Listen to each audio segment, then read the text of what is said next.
Hi, this is Mike Manna, and we're here in episode 4 of Elder Law and Estate Planning lecture series that I started off about 3 or 4 days ago. The topic we're going to be covering in episode 4 is financial powers of attorney. I don't know if you recall, but I told you I'm the senior partner in the law firm of Michael A. Manna and Associates. We are an elder law and estate planning firm in Ridgewood, New Jersey. Our number here is 201-447-2800. If you'd like to get a closer look at our qualifications, please review episode 1 of this series, or you can go online to www.law4seniors.com, and you can get a breakout of everyone's qualifications here at the firm. With that said, I'd like to get on to what we're talking about, and that is the 3 essential documents everyone should have. We have already discussed wills in episode 3. And in this episode, I want to talk about financial powers of attorney. I will tell you, this is probably the most important document you will ever have. Everyone, if you don't have a will, you don't have document number 3, which we'll talk about later, you must give someone your durable financial power of attorney.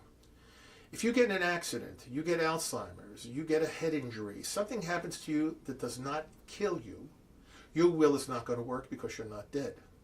No one can handle your financial life without a durable financial power of attorney. If they don't have one, they have to go to court to become your guardian, and I can assure you this is a nightmare. I just finished one. It took 1.5 years. The legal fee alone was $32,000. Plus, we had to pay for 2 court-appointed doctors, a court-appointed lawyer. By the time we got done, it was a shade under $50,000. And the woman who was appointed guardian had to be bonded. That's an insurance policy. You're not going to steal from your ward. All of this could have been avoided had the gentleman given someone his durable financial power of attorney. Now, I want to tell you, I have clients who are married. They said, I own everything joint with my spouse. What do I need a power of attorney for? I don't care if you own everything joint with your spouse.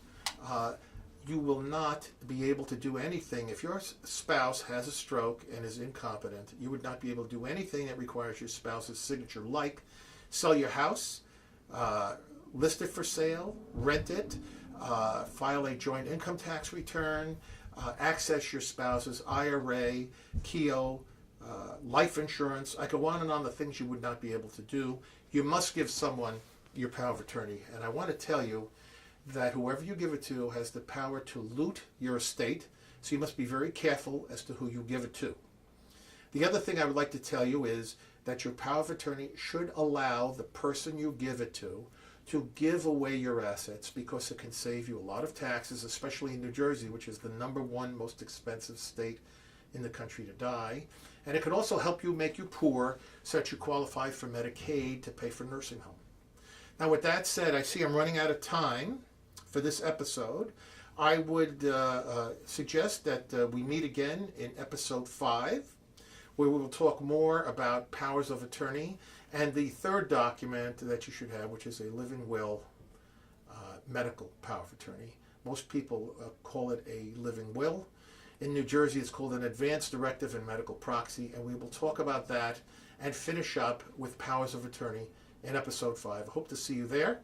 In the meantime, if you want to come in and see me, our phone number here is 201-447-2800. That's 201-447-2800. You can come into my office here in Ridgewood. The first visit is on the house, so please don't hesitate. If you have any questions, you want to call up and just chat, or you want to come in, I'll be happy to do it for you, no charge. I will see you in episode 5.